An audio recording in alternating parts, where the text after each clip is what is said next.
എല്ലാവർക്കും നമസ്കാരം. B J പിയുടെ ദേശീയ നിർവാഹക സമിതി അംഗം ശ്രീ പി കെ കൃഷ്ണദാസാണ്. കേരള ബജറ്റുമായിട്ട് ബന്ധപ്പെട്ടുള്ള ബി ജെ പിയുടെ പ്രതികരണം. ഇന്ന് ധനമന്ത്രി നമ്മുടെ നിയമസഭയിൽ ബജറ്റ് അവതരണം എന്ന നിലയിൽ ഒരു 2 മണിക്കൂർ ഏതാണ്ട് 55 മിനിറ്റ് നീണ്ടു നിൽക്കുന്ന ഒരു പ്രസംഗം നടത്തുകയുണ്ടായി. ധനമന്ത്രി ഈ പ്രസംഗം നടത്തേണ്ടിയിരുന്നത് നിയമസഭയിലല്ല, പുത്തരിക്കണ്ടം മൈതാനത്തായിരുന്നു എന്ന അഭിപ്രായമാണ് ഭാരതീയ ജനതാ പാർട്ടിക്കുള്ളത്. ഇത് ബജറ്റ് അവതരണമല്ല, ഇത് ബജറ്റ് പ്രസംഗമല്ല, ഇത് മാർക്സിസ്റ്റ് പാർട്ടിയുടെ ഇടതുപക്ഷ ജനാധിപത്യ മുന്നണിയുടെ ഒരു തെരഞ്ഞെടുപ്പ് പ്രചരണ പ്രസംഗമാണ് എന്ന കാര്യം യാതൊരു സംശയമില്ല. കേവലം 2 മാസം ആയുസ്സുള്ള കാലാവധിയുള്ള ഒരു ഗവൺമെൻറ്റാണ് അടുത്ത ഒരു സാമ്പത്തിക വർഷത്തേക്കുള്ള ഈ ബഡ്ജറ്റ് അവതരിപ്പിച്ചിരിക്കുന്നത്.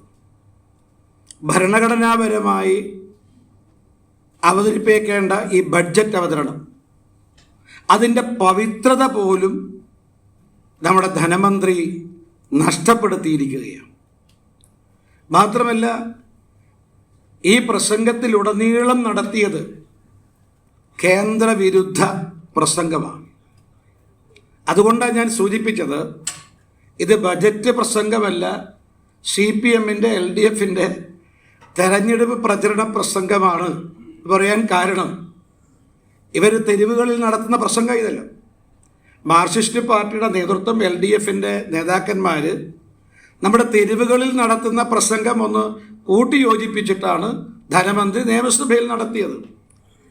ഇത് കേന്ദ്രത്തിനെതിരായി നടത്തിയ എല്ലാ ആരോപണങ്ങളും അടിസ്ഥാനരഹിതമാണ് എന്ന് മാത്രമല്ല, സത്യത്തിൽ ധനമന്ത്രി ഈ ട്രഷറി അടച്ചു പൂട്ടാത്തതിൻ്റെ കാരണം കേന്ദ്ര ഗവൺമെൻറ് കനിയുന്നത് കൊണ്ടാണെന്ന് പറഞ്ഞ് കേന്ദ്ര സർക്കാരിന് നന്ദി പ്രകടിപ്പിക്കേണ്ടതായിരുന്നു.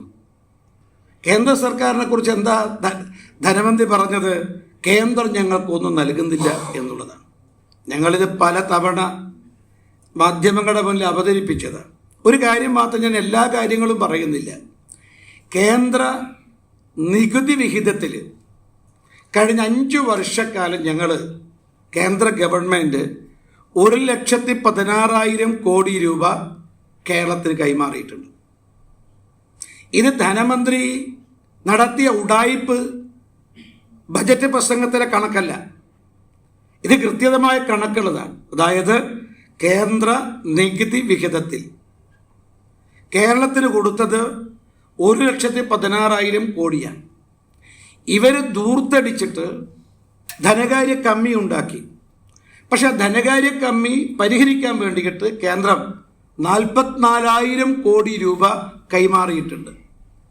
ഇത് രണ്ടും കൂടി ചേർന്നാൽ 1,60,000 കോടി രൂപ കഴിഞ്ഞ 5 വർഷക്കാലത്തിനുള്ളിൽ കൈപ്പറ്റിയിട്ടുള്ള ഒരു ഗവൺമെൻറ്റും ധനമന്ത്രിയുമാണ് പറയുന്നത് കേന്ദ്രം ഞങ്ങളെ അവഗണിച്ചു, കേന്ദ്രം ഞങ്ങൾക്ക് പണം നൽകുന്നില്ല എന്നുള്ളത്. പക്ഷേ ഇന്ന് കേരളത്തിൻ്റെ ധനസ്ഥിതി ഏറ്റവും തകർന്നിരിക്കുകയാണ്. നമ്മുടെ നിലവിലിപ്പോൾ ട്രഷറിയിൽ ഒരു നിയന്ത്രണമുണ്ട്. സർക്കാർ നൽകിയ നിർദ്ദേശത്തിനനുസരിച്ചാണ് നിയന്ത്രണം. എന്താ നിയന്ത്രണം? 10 ലക്ഷം രൂപയിൽ കൂടുതൽ ആർക്കും പിൻവലിക്കാൻ കഴിയില്ല. കാരണം നഞ്ച് വാങ്ങാൻ പോലും നയാ പൈസയില്ലാത്ത ഒരു ഗവൺമെൻറ്റാണ് നമ്മുടെ സംസ്ഥാനം ഭരിക്കുന്നത്. ട്രഷറി എന്തുകൊണ്ടാണ് അടച്ചുപൂട്ടാത്തത്? കേന്ദ്രം ഈ പണം കൊടുക്കുന്നതുകൊണ്ടാണ്. ഇത് കേന്ദ്ര നികുതി വിഹിതത്തിൻ്റെ കണക്ക് മാത്രമാണ് ഞാൻ സൂചിപ്പിച്ചത്. കേന്ദ്ര പദ്ധതി വിഹിതം അത് കൈപ്പറ്റിയിട്ടുണ്ട്. എന്നിട്ടാണ് കേന്ദ്ര ഗവൺമെൻറ് കുറ്റം പറയുന്നത്. അപ്പോൾ ഞാൻ പറഞ്ഞു വന്നത്, കേന്ദ്രത്തിനെ കുറ്റപ്പെടുത്തുന്നതിന് പകരം ട്രഷറി അടച്ചുപൂട്ടാത്തതിൻ്റെ കാരണം കേന്ദ്രം നൽകുന്ന പണം കൊണ്ടാണെന്നും നരേന്ദ്രമോദിക്ക് പ്രത്യേകമായി നന്ദി പ്രകടിപ്പിക്കണം. പക്ഷെ നന്ദി പ്രകടിപ്പിക്കേണ്ട, നിന്ദിക്കാതിരുന്നാൽ മതി എന്ന അഭിപ്രായമാണ് ഞങ്ങൾക്കുള്ളത്.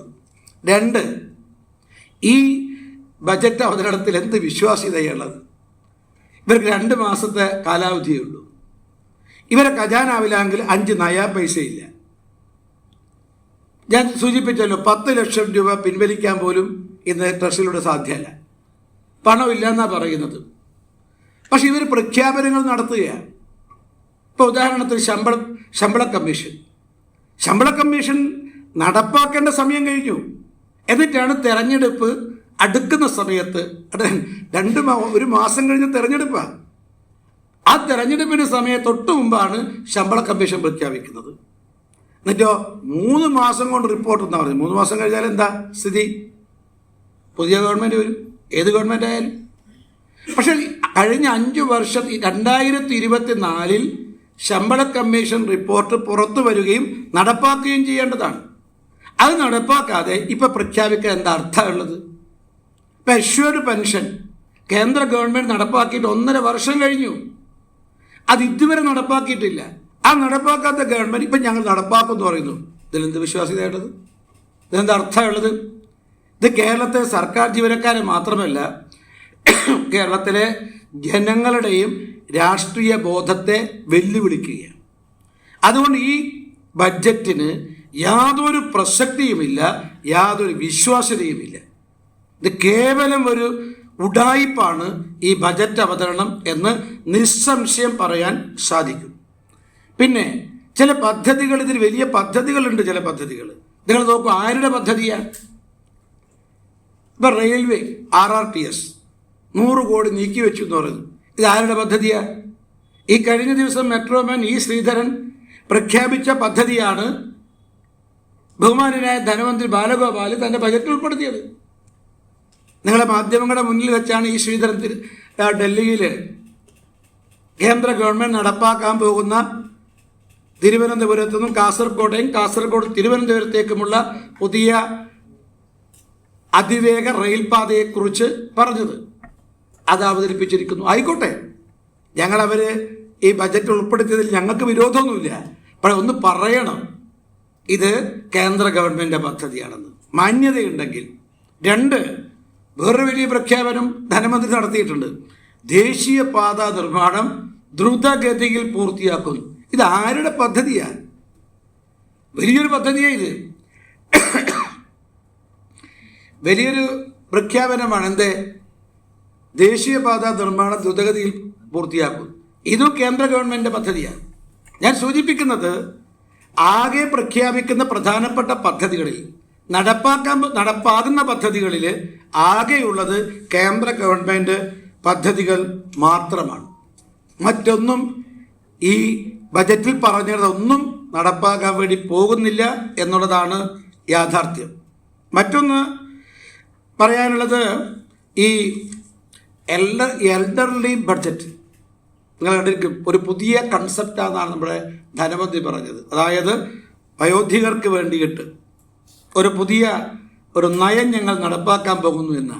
അതിനു മുമ്പ് ധനമന്ത്രി ചെയ്യേണ്ടിയിരുന്നത്, ഈ വയോധികർക്ക് വേണ്ടിയിട്ട് കേന്ദ്ര ഗവൺമെൻറ് ഒരു സൗജന്യ വൈദ്യസഹായ പദ്ധതി ആയുഷ്മാൻ ഭാരത് പ്രഖ്യാപിച്ചിരുന്നു.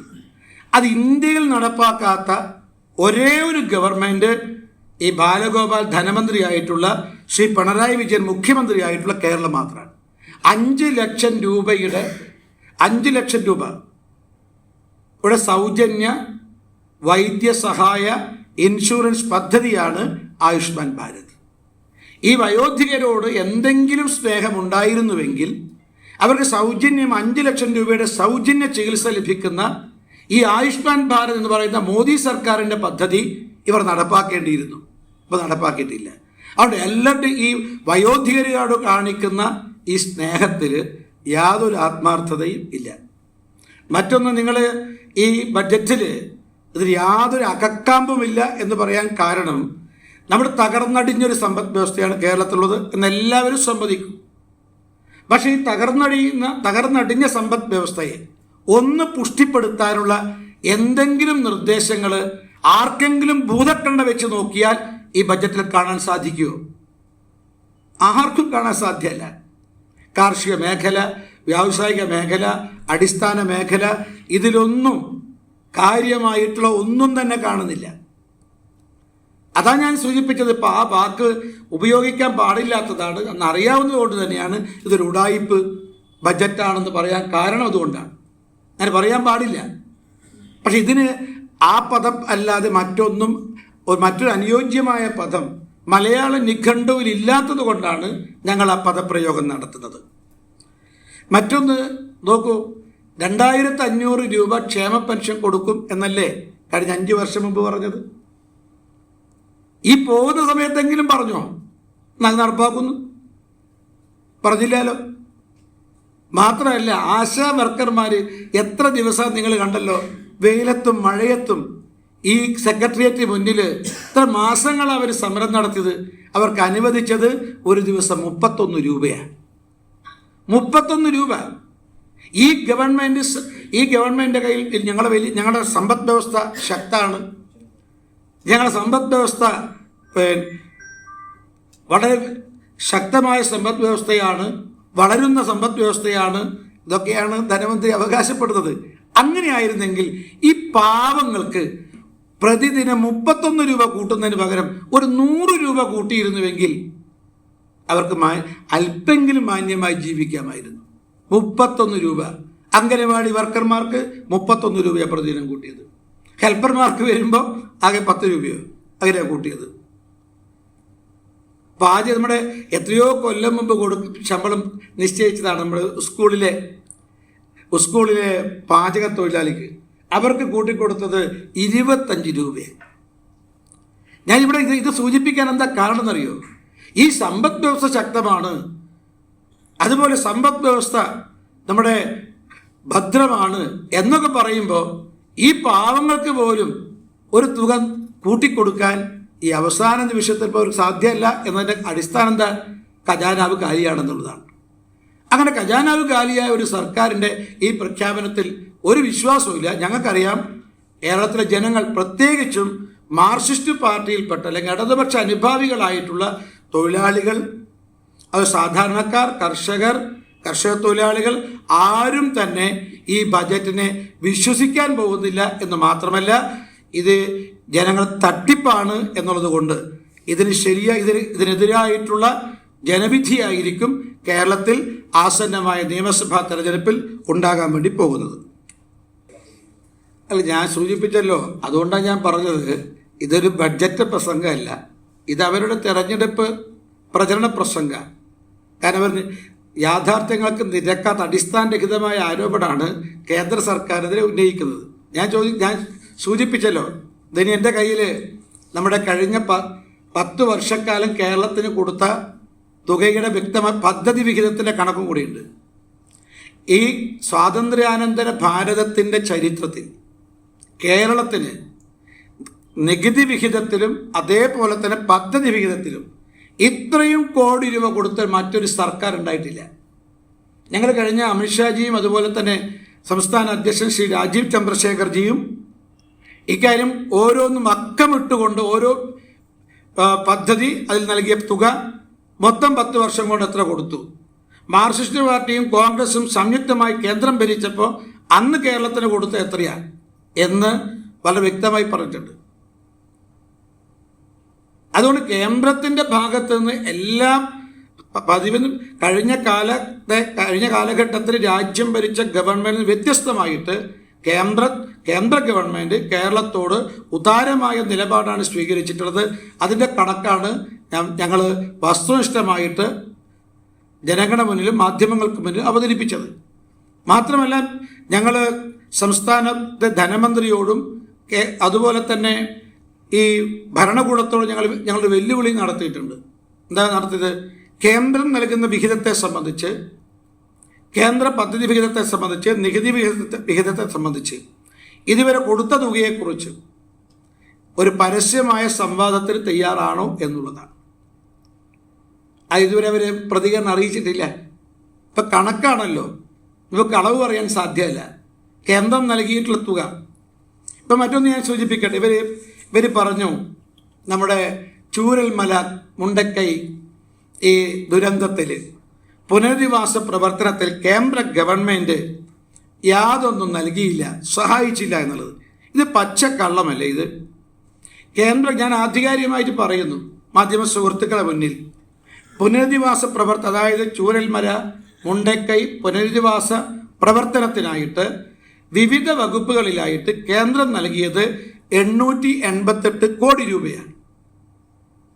അതേപോലെ ജനങ്ങൾ ഈ മുഖ്യമന്ത്രിയുടെ കയ്യിൽ ഏൽപ്പിച്ച തുക, ജനങ്ങൾ നൽകിയ തുക 740 കോടി രൂപയാണ്.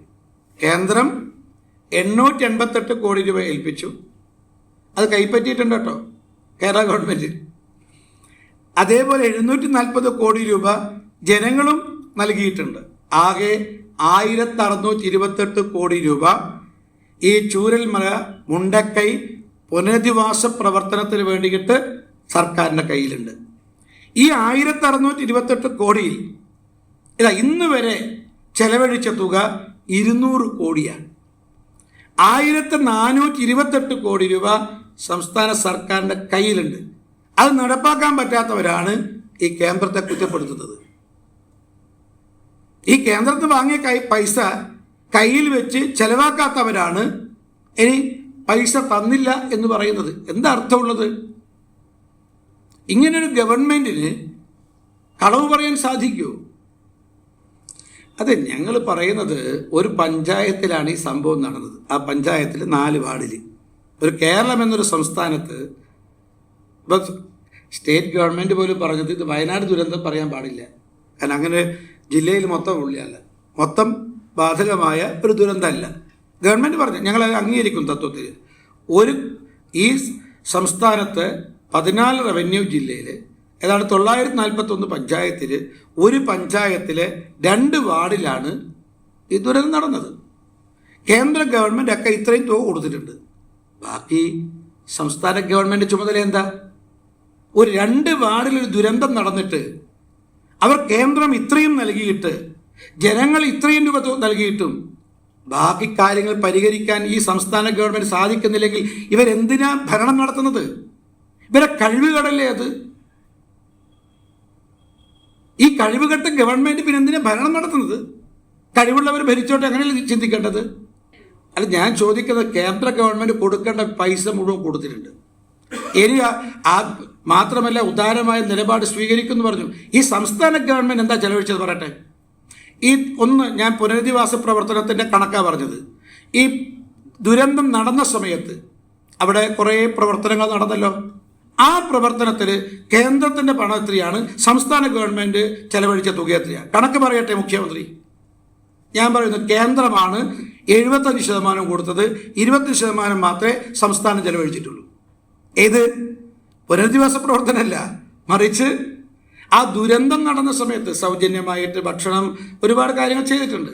അതിൽ പോലും 75% കേന്ദ്ര വിഹിത, 20% സംസ്ഥാന ഗവൺമെൻറ് ഉള്ളൂ. ഞങ്ങൾ പലവട്ടം ആവശ്യപ്പെട്ടു ആ കണക്കൊന്ന് പറയണം, ഇതുവരെ പറഞ്ഞിട്ടില്ല. അപ്പോൾ ഈ കഴിവുകെട്ടൊരു ഗവൺമെൻറ് ഇതൊന്നും ചെയ്യാൻ സാധ്യമല്ല. അതൊരു പഞ്ചായത്തിലും വന്നാലും, ഒരു വാർഡിൽ വന്നാലും, ഒരു ചെറിയൊരു പ്രദേശത്ത് വന്നാലും അവർക്ക് വേണ്ടി കഴിവുകെട്ട ഗവൺമെൻറ് ആണെങ്കിൽ അവർക്കൊന്നും ചെയ്യാൻ കഴിയില്ല. നേരത്തെ നമ്മുടെ രാജീവ് ചന്ദ്രശേഖർജിയുടെ സംസ്ഥാന അധ്യക്ഷൻ നടത്തിയ പത്രസമ്മേളനത്തിൽ ഒരു കാര്യം പറഞ്ഞിരുന്നു. അതായത് 2004 to 2014 അന്നത്തെ കേന്ദ്ര ഗവൺമെൻറ് എന്ന് പറയുന്നത് CPM, കോൺഗ്രസ്, അത് IND സർക്കാർ കേരളത്തിന് കൊടുത്ത 70,000 കോടി രൂപയാണ്. ഞങ്ങൾ കഴിഞ്ഞ 2014 മുതൽ ഇങ്ങോട്ട് 25 വരെ ഞങ്ങൾ കൊടുത്തത് ഏതാണ്ട് 3 ലക്ഷം കോടിയിലധികമാണ്. അപ്പോൾ ഇതൊരു യാഥാർത്ഥ്യമാണ്. ഇത് ആർക്കും നിഷേധിക്കാൻ കഴിയില്ല. ഈ അങ്ങനെ കൊടുത്ത പൈസ മുഴുവൻ എഴുതിയിട്ട് ഒപ്പിട്ടിട്ട് തിരിച്ചു പോകുന്നതിൻ്റെ വൗച്ചർ